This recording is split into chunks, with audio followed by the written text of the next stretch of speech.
बेटियां सबके मुकद्दर में कहाँ होती हैं, बेटियां सबके मुकद्दर में कहाँ होती हैं, घर जो खुदा को पसंद आए वहाँ होती हैं।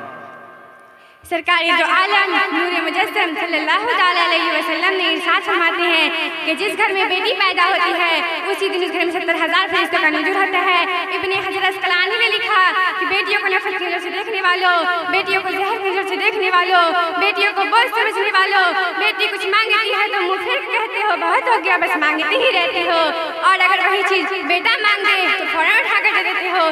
बेटियों के साथ साथ सलूक करने वालों, माँ बाप को मुझे बेटे से कोई नफरत नहीं, लेकिन एक आंख से देखने वालों मुझे अगर नाराजगी है तुम्हारे इस तौर तरीके पर और तुम्हारे इस समाज पर क्या हमें मुशरिकीन सिखा रहा है बेटा से प्यार करना चाहिए, जबकि इस दुनिया में लोग बेटियों से नफरत क्या करते थे। तो हमारा दिन ही एक ऐसा दिन था जिसने बेटियों को पनाह दी और बेटियों को इज्जत दी। तुम अपने दिन से इतने दूर हो, तुमने नमाज छोड़ा, तुमने रोजा छोड़ा, तुमने अपने नबी की शानी सुन्नतें छोड़ दी, तुम कैसे मुसलमान हो। अब हमें दूसरे आकर दिन सिखा रहे हैं, मजहब सिखा रहे हैं। जिस दिन तुम्हारे घर में बेटी पैदा होती है उसी दिन 70,000 फरिश्ते आते हैं। ये किसी आम आदमी का कहना नहीं, ये किसी मौलवी साहब का कहना नहीं, ये हमारे प्यारे आका हुज़ूर दो आलम सल्लल्लाहु अलैहि वसल्लम का इरशाद है। हमारे सच्चे सच्चे नबी फरमा रहे हैं, सैयदुल अंबिया फरमा रहे हैं, और वो फरिश्ते उस नन्ही सी बच्ची को चारों तरफ से घेर लेते हैं और उसके सर पर हाथ रखकर कहते हैं,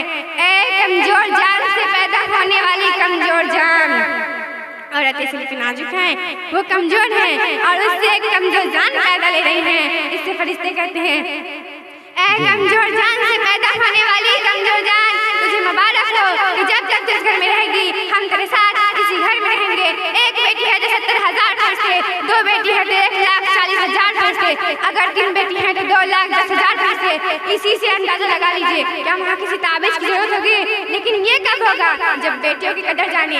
अल्लाह के नबी सल्लल्लाहु अलैहि वसल्लम ने इरशाद फरमाते हैं कि जब तुम सफर से वापस आओ और कोई चीज लाओ, तुम्हारे बेटे भी हैं और बेटियां भी हैं, तो दोनों दौड़कर तुम्हारे पास आए और कहे अब्बू आप हमारे लिए क्या लाए हैं, तो वो चीज पहले अपनी बेटी को दो, बेटे को ना दो।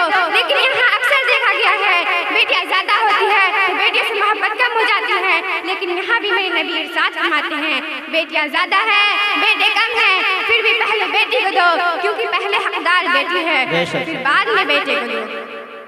इसी से अंदाजा लगा लीजिए हमारे प्यारे आका हुज़ूर दो आलम सल्लल्लाहु अलैहि वसल्लम को बेटियों से कितना मोहब्बत था। मैं आप लोगों को एक बड़ा मशहूर वाक़या सुनाना चाहती हूँ। एक सहाबी हुज़ूर सल्लल्लाहु अलैहि वसल्लम की खिदमत में हाजिर होते हैं और कहते हैं, या रसूल अल्लाह, ज़माना ज़ाहिलियत के दो ऐसे वाक़यात हैं जिनमें से एक के बारे में सोचता हूँ तो मेरी हंसी नहीं रुकती और उनमें से दूसरे के बारे में सोचता हूँ तो मेरे आंसू नहीं थमते। या रसूल अल्लाह, वो वाक़या जिसको सोचकर मेरी हंसी नहीं रुकती वो तो इस तरह से है। एक दफ़ा मैं सफ़र पे जा रहा था, मेरे पास सामान बहुत ज़्यादा था और उस वक्त बुत परस्त था तो मुझे अपने साथ एक बुत को भी लेना था। तो मैंने पत्थर का बना अपना एक माबूद लिया और उसे अपने सारे सामान के साथ बांधा तो वो काफ़ी भारी हो गया, तो मैंने उसे निकाल के रख दिया। फिर बड़ा गौर फिक्र करने के बाद मैंने आटा गूंदकर अपना एक माबूद बना लिया और उसे अपने साथ रख लिया, क्योंकि पत्थर की बनी इस पर आटा हल्की होती है, तो पत्थर का आटे का बना माबूद मैं अपने साथ रख लिया और उसे लेकर चला गया। सफ़र के लिए निकल गया। सफ़र बड़ा तवील था, सफ़र में कई दिन लग गए, यहाँ तक कि मेरे खाने पीने का सारा सामान खत्म हो गया। तो मैंने कहा, आखिर में बचा था वही मेरा माबूद, तो मैंने कहा, ए मेरे माबूद, तो कब अभी काम नहीं आएगा तो कब काम आएगा। लिहाजा मैंने उसे पानी डाला और उसे गूंदा और उसे खा लिया। या रसूल अल्लाह, ये वाक़या जिसको सोचकर मेरी हंसी नहीं रुकती, लेकिन या रसूल अल्लाह एक ऐसा वाक़या है जिसको सोचकर मेरे आंसू नहीं थमते। या रसूल अल्लाह, वो वाक़या जब इस दुनिया में लोग औरतों को नफरत की नज़र से देखते थे, तो मैं एक दफ़ा सफ़र पे गया था, मेरी बीबी हामिला थी और उस वक्त मैं सफ़र पे गया था। सफ़र में कई महीने लग गए और जब मैं वापस आया तो मैंने देखा कि मेरे घर के आंगन में एक नन्ही सी बच्ची खेल रही है। तो मैंने जैसे ही घर के अंदर दाखिल हुआ तो वो बच्ची या बेटी कहकर मेरे सीने से लग गई। उसका ये प्यार देखकर मेरे भी दिल में उसके प्यार के लिए जज्बात पैदा हो गया। जब मैं कभी कहीं जाता, वापस आता, उससे प्यार से बात करता, उसके साथ खेलता, अब ज़्यादा मुझे उससे मोहब्बत होने लगी। तो मैंने लेकिन अरब का मौसला ऐसा था, वहाँ बेटियों को औरतों से नफरत किया जाता था, बेटियों को जिंदा दफन कर दिया जाता था, बेटियों को पैदाइश से नंगो आँख समझा जाता था। अब लोग मुझे तरह तरह के ताने देने लगे, अब लोग मुझे कहने लगे ये तो नामर्द हो गया है, ये तो बेटियां रखने लगा है। लोगों का ताना मुझे बर्दाश्त नहीं हुआ, तो मैंने एक दिन अपनी बीवी से कहा इसे नहला दो, नए नए कपड़े पहना दो, मैं इसे लेकर जा रहा हूँ।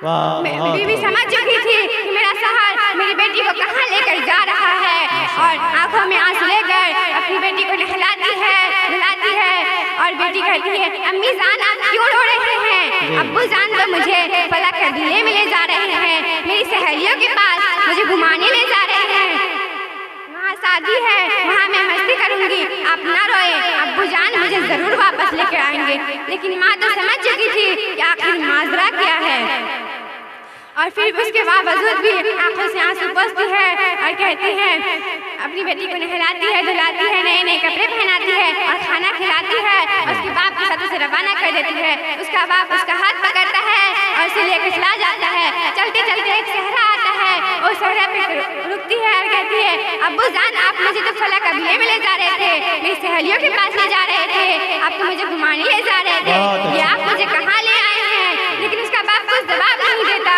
उसे घसीटते हुए ले जाता है और एक जगह पे जाके रुकता है और वहाँ जमीन खोदने लगता है।